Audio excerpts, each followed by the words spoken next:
Our backyard faced a walking trail. We loved the peace. Then a new neighbor moved in and built a 10-foot tall wall. "Privacy," he said.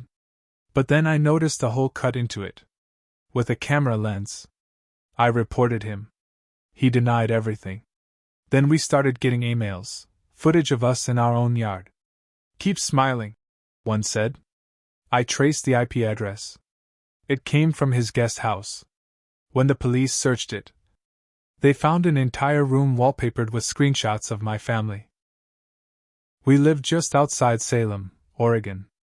Not the rural outskirts, but close enough that deer sometimes wander near the walking trail behind our backyard. I'm 44. My wife, Heather, is 41. We've got 2 kids. Noah is 12 and Lila is 9. We moved into this house 12 years ago when our oldest was still in diapers. We got lucky with the neighborhood.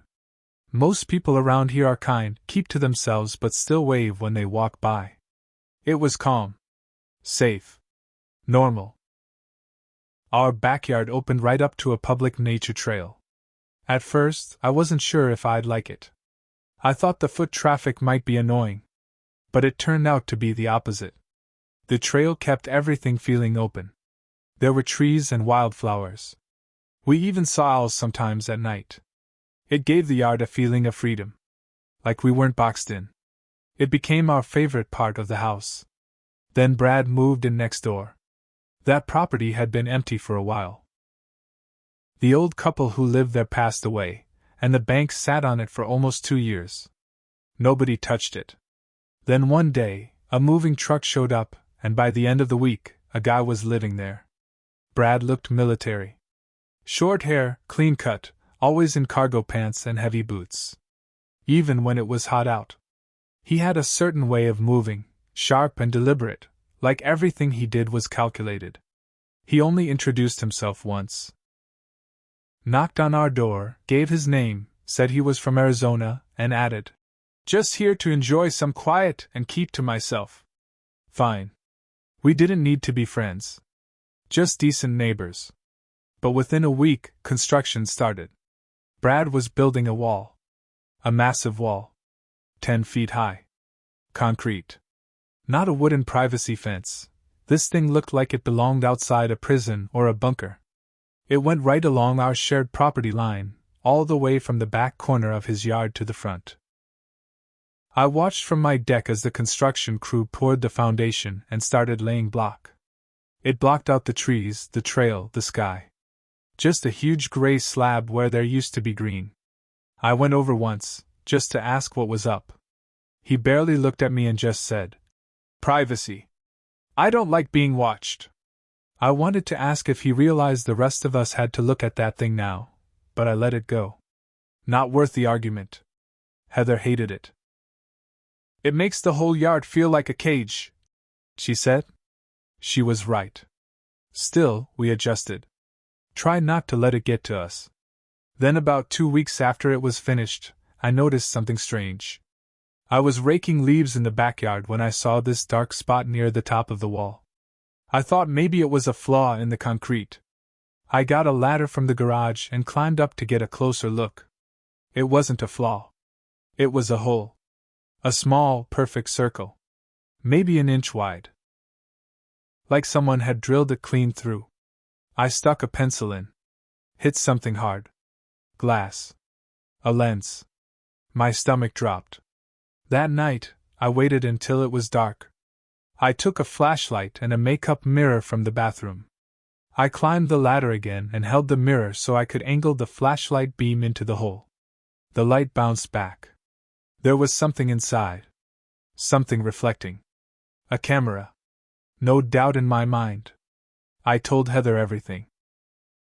We went back out together, and I showed her the hole. Her face went pale. We called the sheriff's non-emergency line and reported it. A deputy came out a few days later. I showed him the hole.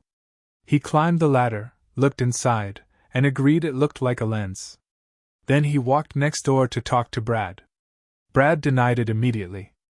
Said he had no idea what we were talking about. Claimed it must have been drilled from our side. Said maybe it was some prank kids pulled. The deputy came back and said without a warrant or stronger proof, there wasn't much they could do. A few days later, I got the first email. No subject line. The message said, "Nice shorts. Keep smiling." Attached was a screenshot. Me. Sitting on a lawn chair. In our backyard. The angle was high, too high for anyone standing at ground level. It was from that hole. Next day, Heather got one. Then our daughter. Each email had a message. Cute kid. Good runner. That laugh is amazing. I feel like I'm part of the family. Every one of them had a screenshot attached. Some were of Heather reading on the patio. Some were of the kids playing.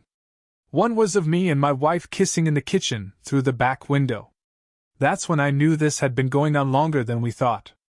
I took the email headers and traced the IP. It was hard to get anything solid, but I finally got a hit that wasn't routed through a proxy. It pinged from a guest house on Brad's property. He had turned the old detached garage into some kind of studio when he moved in. We thought he used it for storage. I printed everything. The emails. The screenshots. The IP trace. I went back to the sheriff's office and demanded they do something. This time, they listened. It took 2 weeks to get the warrant. I was home when they came. 3 deputies. 2 in uniform, 1 plainclothes detective. They knocked on his front door. Brad answered, and I watched from my window as he got angry fast. His face turned red. His hands were shaking. He yelled about his rights and said we were making things up. But they had the warrant.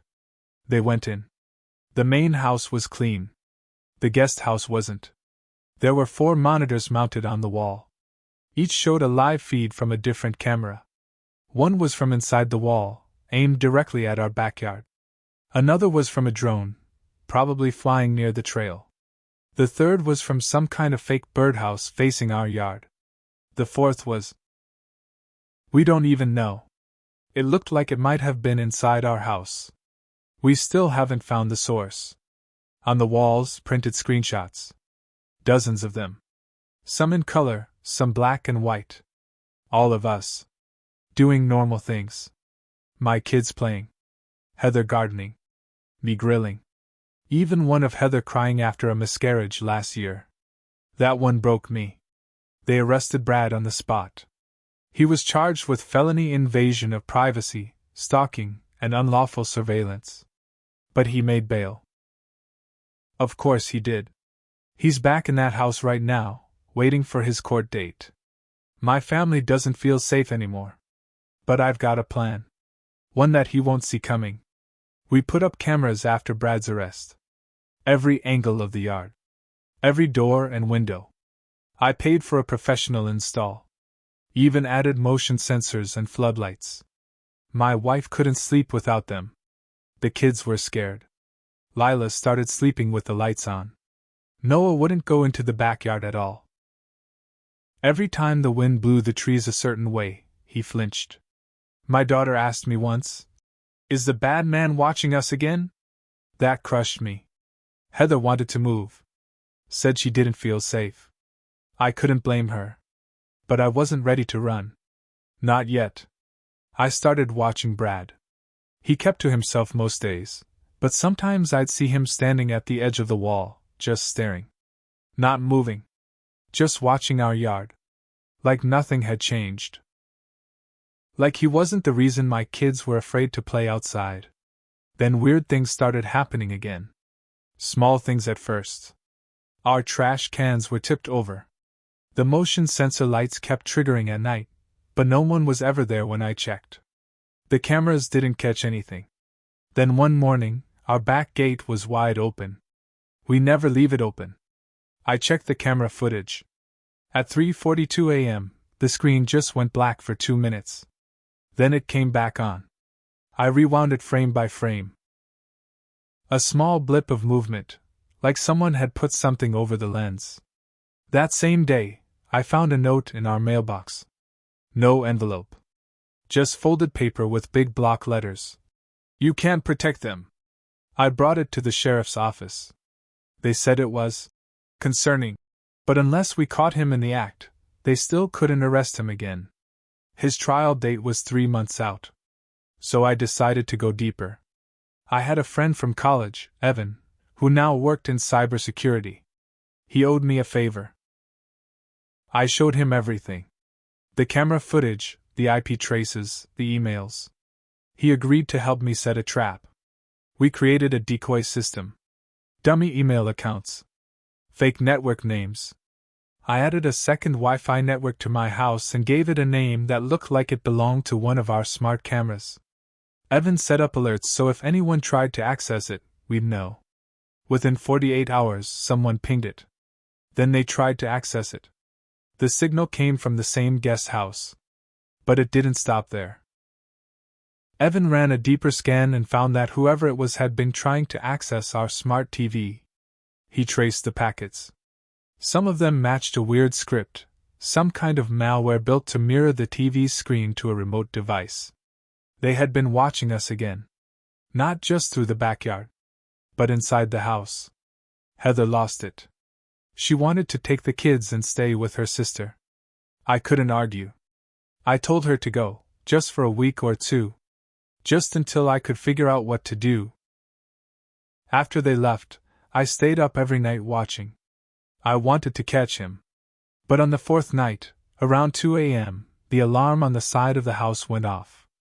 I grabbed my bat and ran outside. Nothing. Then I saw it. A drone. Caught in the branches of our big maple tree. I pulled it down. It was still recording. Not just video. Audio, too. That was it. That was the proof I needed. I took the drone inside and laid it out on the kitchen table. It was one of those high-end models, the kind hobbyists drool over. Had night vision, GPS tracking, 4K video, the works. The kind of drone you register with the FAA. I popped the memory card and plugged it into my laptop. The footage went back weeks. There were nighttime clips of my family in the living room, through the window. Daytime shots of Lila jumping on the trampoline. My wife in the garden, bending down to pick weeds. Even a close-up of her putting sunscreen on Noah's face. Then I found something worse. Footage from above. From inside our house. I froze. It was a high-angle shot of our living room, like from the ceiling corner. It showed Heather folding laundry. Then walking into the kitchen. Then back again. There was no drone sound, no shakiness. It wasn't drone footage. Someone had a hidden camera in our home. My ears rang. My face went hot. I felt like I couldn't breathe. I grabbed a ladder and started ripping apart every corner of the living room. I pulled off vent covers, tore down picture frames. After nearly 2 hours, I found it, tucked inside a decorative smoke detector in the corner. A hidden camera. It wasn't ours. We only had one in the hallway for the kids. This one had a black pinhole lens and a battery pack wired through the ceiling drywall. I vomited in the sink. I called Evan. He walked me through checking for other bugs. We found another tiny microphone in the air duct near the bathroom. And a motion sensor behind a family photo on the mantel that wasn't there a month ago. Someone had been inside our house. I changed all the locks that night. Every single one.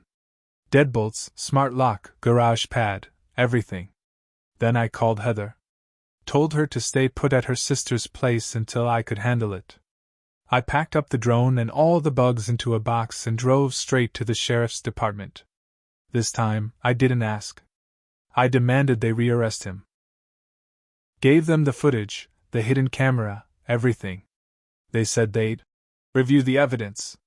2 days later, Brad was still home. No arrest. Then Evan called me. I think I know why they're stalling, he said. Check your property records. I didn't get it at first. Then he sent me a screenshot from the county website. 3 weeks ago, Brad had filed a civil complaint. He claimed I was harassing him. Said I'd threatened him, vandalized his property, and tried to break into his house. It was bullshit. A complete lie. But it was enough to muddy the water. Enough to slow down the investigation. He was playing the long game. manipulating the system, turning it against me. That's when I realized Brad wasn't just some creepy neighbor. He was obsessed with my family, and he was trying to make me look like the dangerous one. I couldn't let him win. I stopped sleeping. I started staying up all night, pacing the house with a baseball bat in my hands, checking every lock twice, 3 times. My wife begged me to let it go, to just leave and start over somewhere else. But I couldn't. Not because I needed revenge, but because if I didn't stop him, I knew he'd do it again, to someone else, some other family. I started documenting everything. Every time he stood outside. Every time a sensor tripped. Every flicker in the camera feeds. I made copies of all the emails and footage and gave them to a lawyer, just in case something happened to me. Then I made one final move. I filed a restraining order. Not just for me, but for my wife and kids. I included all the evidence we had, videos, drone footage, audio, the cameras we found, the emails, the IP trace. I told the judge in detail how I believed he had broken into our home and bugged our living room. It got approved. The restraining order stated he had to remain at least 100 feet from any member of my family, and he couldn't use surveillance equipment of any kind. It was a small win, but I took it. That night I set my trap. I left the side gate unlocked, just like the night he blacked out the camera feed. I planted a fake key under the flower pot. Then I left the back door unlocked, just enough to make it obvious, but only if someone was watching. I moved the hallway camera. Re-aimed it to catch the living room and kitchen in one wide shot. Then I waited. At 3:17 a.m., I saw movement. A figure slipped through the side yard. Opened the gate. Moved low, quick. Straight to the back door. He paused. Then pushed it open. Brad walked into my home. He didn't know about the second camera. Or the microphone I had taped under the couch. He moved like he'd done this before. Head down. Gloves on. He went straight to the bookshelf and reached behind it. He was trying to change out the bug. That's when I flipped the breaker. The whole house went black. The camera had night vision. He froze. Then I turned on the floodlights outside and screamed. "Get out of my house, Brad! I've got you on camera!" He bolted. But I was waiting at the front door. I tackled him. Hard. We crashed into the porch steps, and I drove my elbow into his face. He fought back. Fought dirty. Bit my arm. Clawed at my eyes. But I was full of rage. Years of it. Fear for my kids. For my wife. I beat the shit out of him. Neighbors woke up. Someone called the cops. They showed up, found me sitting on Brad's back with my knee in his spine, both of us bleeding. I handed over the camera footage on a flash drive before they even asked. Brad was arrested again. This time with no bail. He was charged with breaking and entering, violating a restraining order, illegal surveillance, and endangering a minor. That last one hit hard because of the footage he had of my daughter. But it didn't end there. Because I got charged too. Assault. They said I used excessive force, holding him down. That I went too far. They offered a deal, plead guilty to misdemeanor battery, no jail time, but probation and a fine. I took it. I didn't care. I'd do it again. Brad's trial took 6 months. At the sentencing, the DA read out loud every creepy email. Every screenshot. Even played part of the footage from the drone. The judge didn't hold back. 10 years. That's what he got. 10 years in prison. Plus permanent registry as a sex offender because of the nature of the images and the children involved. We sold the house. Moved 3 counties over. We don't talk about the old house anymore. Sometimes I catch Heather looking out the window with that look in her eye, the one that says she's still scared. And I get it. I watch the cameras every night. I don't think I'll ever stop. But I don't feel bad about what I did. Because I protected my family. And I made sure that freak never watches anyone again.